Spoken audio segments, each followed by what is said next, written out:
오늘도 성령 충만을 사모하여서 새벽을 깨우며 기도의 자리에 나오신 모든 성도님들을 환영하고 축복합니다. 사랑과 은혜가 풍성하신 하나님 아버지, 참으로 감사드립니다.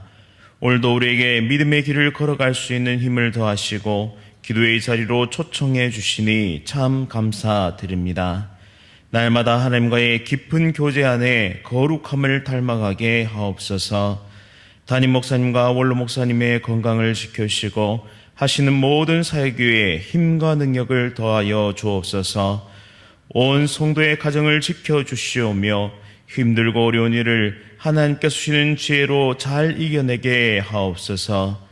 질병으로 고통 중에 있는 자녀들을 고쳐주시고 속히 회복되게 하옵소서. 가정 구원을 위해 오늘도 기도하는 모든 성도의 기도에 응답하시고 구원의 은총을 가정마다 내려 주옵소서. 군복무 중인 주의 자녀들, 해외와 타지에 나가 있는 자녀들을 눈동자와 같이 지켜주시며 선교사님들의 모든 사역 위에 큰 능력과 은혜 부어 주옵소서. 천사 찬양대의 찬양 기쁘게 받아주시오며 선포되는 말씀을 통해 하나님의 뜻을 붙잡고 기도하는 귀한 은혜의 시간 되게 하옵소서. 예수 그리스도의 이름으로 간절히 기도드립니다. 아멘. 오늘 하나님께서 우리에게 주시는 말씀은 레위기 21장 1절부터 24절까지의 말씀입니다. 레위기서 21장 1절부터 24절까지의 말씀, 구약성경 179면에 있습니다. 레위기 21장 1절부터 24절까지의 말씀, 한 절씩 교독하실 때에 살아계신 하나님의 음성 들으시기 바랍니다. 여호와께서 모세에게 이르시되 아론의 자손 제사장들에게 말하여 이르라. 그의 백성 중에서 죽은 자를 만짐으로 말미암아 스스로를 더럽히지 말려니와 그의 살부친 그의 어머니나 그의 아버지나 그의 아들이나 그의 딸이나 그의 형제나 출가하지 아니한 처녀인 그의 자매로 말미암아서는 몸을 더럽힐 수 있느니라. 제사장은 그의 백성의 어른즉 자신을 더럽혀 속되게 하지 말지니라. 제사장들은 머리털을 깎아 대머리 같게 하지 말며 자기의 수염 양쪽을 깎지 말며 살을 베지 말고 그들의 하나님께 대하여 거룩하고 그들의 하나님의 이름을 욕되게 하지 말 것이며 그들은 여호와의 화제 곧 그들의 하나님의 음식을 드리는 자인즉 거룩할 것이라. 그들은 부정한 창녀나 이혼당한 여인을 취하지 말지니 이는 그가 여호와 하나님께 거룩함이니라. 너는 그를 거룩히 여기라. 그는 내 하나님의 음식을 드림이니라. 너는 그를 거룩히 여기라. 너희를 거룩하게 하는 거룩함이니라. 어떤 제사장의 딸이든지 행음하여 자신을 속되게 하면 그의 아버지를 속되게 함이니 그를 불사를 지니라. 자기의 형제 중 관유로 부음을 받고 위임되어 그 예복을 입은 대제사장은 그의 머리를 풀지 말며 그의 옷을 찢지 말며 어떤 시체든지 가까이 하지 말지니 그의 부모로 말미암아서도 더러워지게 하지 말며 그 성소에서 나오지 말며 그의 하나님의 성소를 속되게 하지 말라. 이는 하나님께서 성별하신 관유가 그 위에 있음이니라. 나는 여호와이니라. 그는 처녀를 데려다가 아내를 삼을지니 과부나 이혼당한 여자나 창녀짓을 하는 더러운 여인을 취하지 말고 자기 백성 중에서 처녀를 취하여 아내를 삼아 그의 자손이 그의 백성 중에서 속되게 하지 말지니 나는 그를 거룩하게 하는 여호와임이니라. 여호와께서 모세에게 말씀하여 이르시되 아론에게 말하여 이르라. 누구든지 너의 자손 중 대대로 육체에 흠이 있는 자는 그 하나님의 음식을 드리려고 가까이 오지 못할 것이니라. 누구든지 흠이 있는 자는 가까이 하지 못할지니 곧 맹인이나 다리 저는 자나 코가 불안한 자나 지체가 더한 자나 발 부러진 자나 손 부러진 자나 등 굽은 자나 키 못 자란 자나 눈에 백막이 있는 자나 습진이나 버짐이 있는 자나 고안 상한 자나 제사장 아론의 자손 중에 흠이 있는 자는 나와 여호와께 화제를 드리지 못할지니 그는 흠이 있은즉 나와서 그의 하나님께 음식을 드리지 못하느니라. 그는 그의 하나님의 음식이 지성물이든지 성물이든지 먹을 것이나 휘장 안에 들어가지 못할 것이요 제단에 가까이 하지 못할지니 이는 그가 흠이 있음이니라. 이와 같이 그가 내 성소를 더럽히지 못할 것은 나는 그들을 거룩하게 하는 여호와임이니라. 이와 같이 모세가 아론과 그의 아들들과 온 이스라엘 자손에게 말하였더라. 아멘. 왕 같은 제사장인 성도의 자세, 왕 같은 제사장인 성도의 자세라는 제목으로 말씀을 선포하겠습니다. 오늘 본문은 제사장과 대제사장에게 요구되는 자세를 가르쳐 주는데요. 내용을 살펴보시면 일반 백성들보다 더 철저한 정결한 요구를 원하십니다. 왜냐하면 그들은 하나님 앞에서 구별된 존재들이기 때문인데요. 하나님께 제사를 지내도록 하나님께서 특별히 백성 중에서 선택하신 자들입니다. 오늘 말씀은 하나님께서 특별히 제사와 성막의 일을 위하여 세우신 대제사장과 제사장에 관한 내용인데, 그 성경적 원리는 오늘날 주의 몸된 교회를 섬기기 위해 특별히 선택하여 세우신 사역자와 그리고 직분자와 그리고 모든 성도에게 적용해 볼 수 있을 것입니다. 왜냐하면 베드로전서 2장 9절은 이렇게 선언하기 때문입니다. 그러나 너희는 택하신 족속이요 왕 같은 제사장들이요 거룩한 나라요 그의 소유가 된 백성이니 이는 너희를 어두운 데서 불러내어 그의 기이한 빛에 들어가게 하신 이의 아름다운 덕을 선포하게 하려 하심이다 라고 말씀합니다. 따라서 우리 모두는 택하신 족속입니다. 그리고 왕 같은 제사장이며 거룩한 나라요 그리고 하나님의 소유가 된 백성이 되었습니다. 이처럼 거룩한 직분을 수행하게 된, 거룩한 직분을 받게 된 저와 여러분들의 자세는 어떠해야 할까요? 첫째는 하나님께서 베푸신 생명의 삶을 구별해서 드려야 합니다. 하나님께서 베푸신 생명의 삶을 구별해서 드려야 합니다. 시체는 부정한 것이기 때문에 시체를 만진 사람은 누구나 부정하게 되었습니다. 따라서 제사장은 매우 가까운 친족이 아닌 사람의 장례식에 참여하는 것이 금지되어 있었습니다. 또한 직계 가족이 아니면 죽음을 만질 수도 없었습니다. 또 죽음과 관련해서 11절과 12절 말씀 살펴보시면 좀 더 엄격한 기준이 적용되는데요. 그것은 대제사장이기 때문입니다. 대제사장은 가장 가까운 친족, 곧 부모의 장례에 참석하는 것도 허용되지 않았고, 그래서 하나님을 섬기는 것에만 전적으로 헌신해야만 했습니다.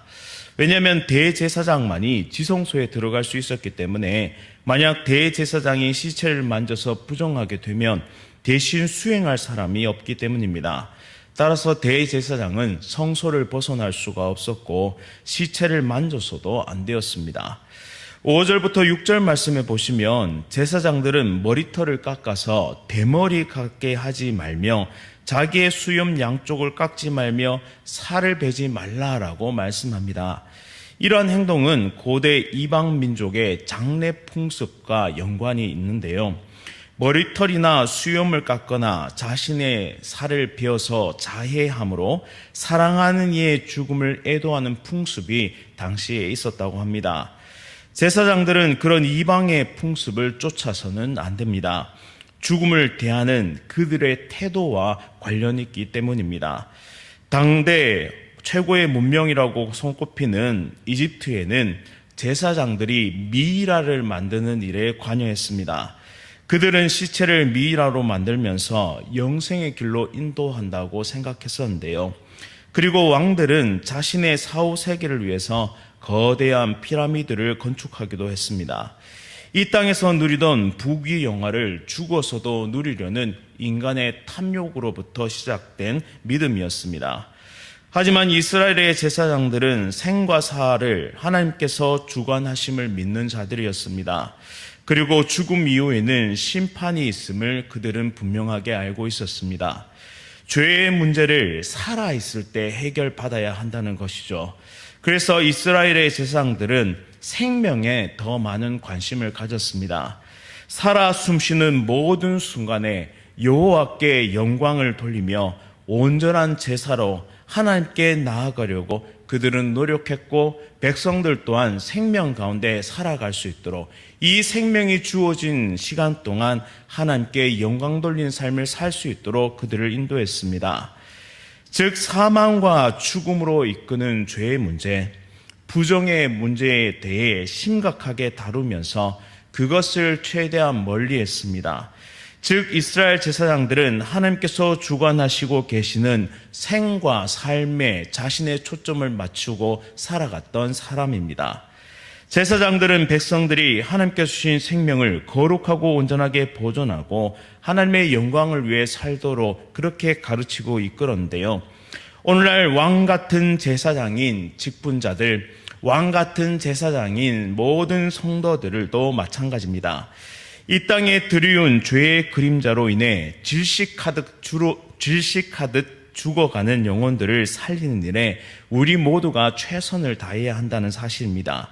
무엇보다 복음의 길을 걸어가며 스스로가 더욱 성결하고 거룩하게 하나님 주신 생명을 소중히 여기고 죄와 사망의 유혹으로부터 벗어나야 합니다. 따라서 기독교는 생명의 종교임을 우리는 잊지 말아야 합니다. 기독교는 영원한 생명에 대한 믿음을 소유하고 있는데요. 그 근거가 예수 그리스도의 부활에 있습니다.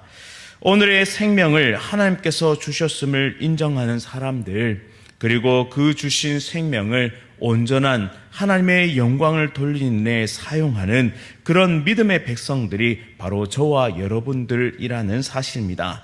따라서 왕같은 제사장으로 부름받은 저와 여러분들이 복음의 길, 생명의 길, 이 땅의 죄로 인해서 질식하듯 죽어가는 인생들을 향해서 생명을 전하고 그들을 살려내는 일에 우리의 모든 삶을 드려야 합니다. 이처럼 하나님께서 주신 생명을 거룩한 일에 사용하는 왕같은 제사장 다 되시기를 간절히 바랍니다. 두 번째는 가정에 불어넣으신 생명의 빛을 꺼뜨리지 말아야 합니다. 가정에 불어넣으신 생명의 빛을 절대 꺼뜨리지 말아야 합니다. 6절 말씀에 제사장은 거룩하고 그들의 하나님의 이름을 욕되게 하지 말 것을 명령하시는데요. 왜냐하면 그들은 하나님께 화제, 즉 하나님께 음식을 드리는 자들이기 때문에 거룩해야 했습니다. 이어서 7절에는 결혼에 관한 규례가 나타나는데 제사장은 결혼할 때 부정한 창녀나 부정한 이유로 이혼당한 여인을 취하지 말라고 말씀합니다. 그리고 9절에서는 제사장의 딸이 행음하면 불살을 찌라라고 명령하시는데요. 당시 이방 종교에서는 신전에서 제사를 드릴 때에 성적인 접촉이 있었습니다. 신전에는 창기들이 있었는데 남자 창기, 여자 창기가 있었는데 이들이 제사를 지내면서 성적인 접촉으로 신을 즐겁게 만드는 일들이 있었죠. 만약 제사장의 딸이 그곳에 가서 신전 창기와 성적 접촉을 하면 불살라서라도 악을 제거하라고 말씀하십니다. 대제사장은 더욱 엄격한 결혼 규례가 적용되는 것을 볼 수 있는데요. 13절과 14절에 먼저 처녀여야 하고 과부나 부정한 이유로 이혼당한 여자나 창녀 짓을 하는 더러운 여인은 절대 취할 수 없음을 말씀합니다. 하나님께서 왜 제사장과 대제사장의 이 결혼과 성에 있어서 엄격한 기준으로 대하시는 것일까요? 그것은 가정이 하나님께서 제정하신 생명의 보고이기 때문입니다. 가정에서 생명이 탄생하고 그리고 그 생명이 계보를 따라 이어집니다. 특별히 제사장은 아론의 자손으로서 그 직분을 대를 이어서 수행해야만 했는데요. 따라서 제사장의 가정은 순결하고 정결해야만 했습니다. 신약 시대를 살아가는 그리스도인들은 왕같은 제사장으로서 가정을 충실하게 지켜야 할 의무가 있습니다. 그 시작인 결혼에서부터 신앙의 기준을 바로 세울 수 있도록 애써야 하는데요. 가나안 땅을 정복했던 이스라엘 백성들도 세월이 지나가자 자신의 아들과 딸들을 가나안 원주민들에게 장가 보내고 시집 보냈습니다. 자신의 아들과 딸들이 그 가나안 원주민의 멋있는 모습을 보고 와서 부모님에게 그들과 결혼시켜달라고 떼를 쓰자 마지못해 그것을 허락하게 되었죠. 결국 그들이 맞이하게 된 것은 신앙의 빛을 잃어버렸던 어둠의 시대, 사사의 시대를 그들은 맞이하게 되었습니다. 또 부부의 신의를 지키고 성적인 타락을 멀리하며 자녀를 가나안의 문화가 아닌 하나님의 백성, 하나님의 말씀으로 지켜내야 하는 것이 왕 같은 제사장인 저와 여러분들이 해야 할 일들입니다.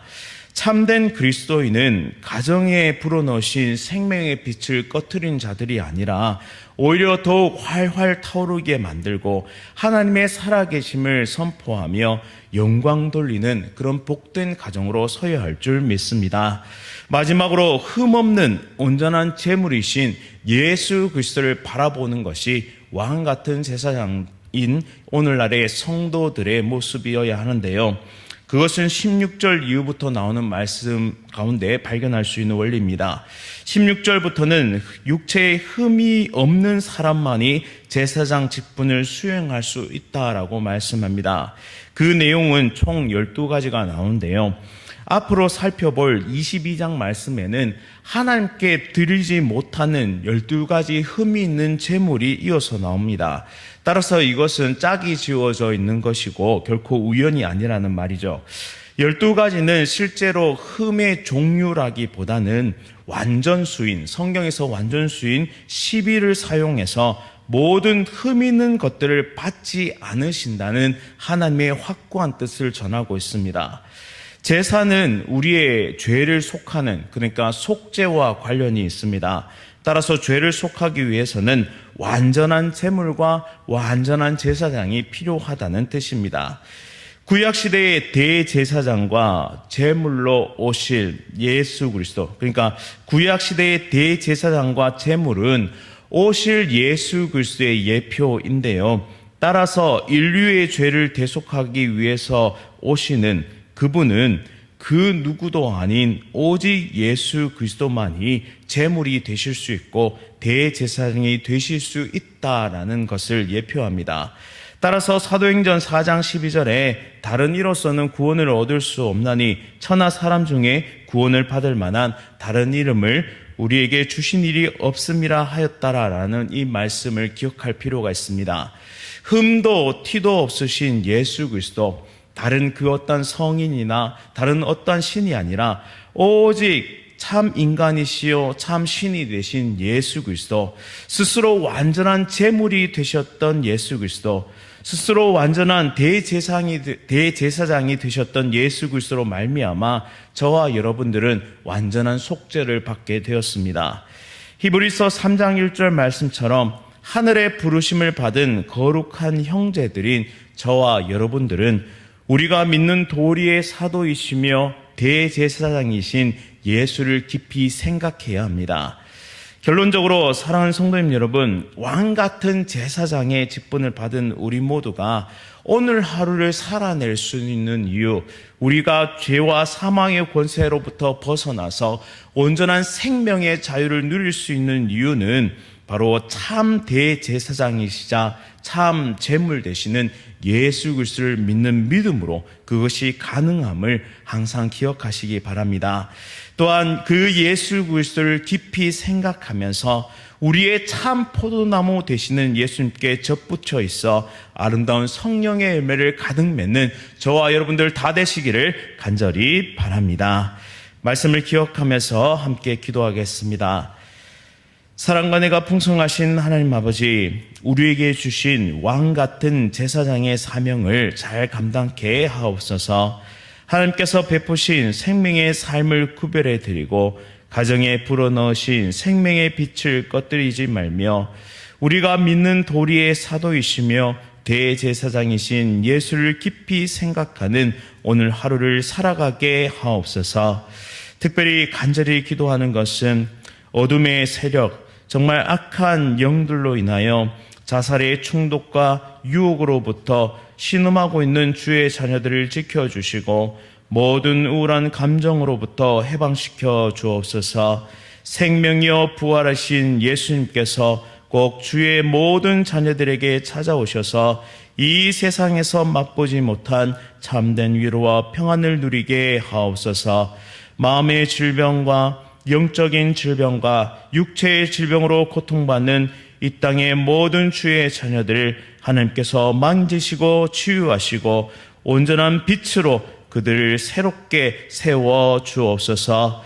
또한 우리를 왕같은 제사장으로 부르셨으니 그 부르심에 합당한 삶을 살아가게 하시며 가정을 지키고 삶을 세워나가며 복음의 전선에서 귀하게 쓰임받는 하나님의 백성 다 될 수 있도록 인도하여 주옵소서. 예수 그리스도의 이름으로 간절히 기도드립니다. 아멘. 하늘에 계신 우리 아버지여, 이름이 거룩히 여김을 받으시오며 나라가 임하시오며 뜻이 하늘에서 이루어진 것 같이 땅에서도 이루어지이다. 오늘 우리에게 일용할 양식을 주시옵고 우리가 우리에게 죄 지은 자를 사하여 준 것 같이 우리 죄를 사하여 주시옵고 우리를 시험에 들게 하지 마시옵고 다만 악에서 구하시옵소서. 나라와 권세와 영광이 아버지께 영원히 있사옵나이다. 아멘. 오늘은 키르기스탄에서 복음을 전하시는 김평화 선교사님을 위해 기도하겠습니다. 활원 중국교회의 설교 사역과 소그룹 모임을 통해 서로 사랑으로 연합되는 역사가 있게 하소서. 중국인 선교사 자녀 교육을 위한 부모 모임이 정착되고 활성화될 수 있도록 인도하소서. 한국어 교육 사역을 통해 현지 학생들과의 접촉점이 더 생길 수 있도록 인도하소서. 우리 키르기스탄 김평화 선교사님을 위해 함께 기도하도록 하겠습니다. 오늘 하루 성령 충만으로 승리하십시오.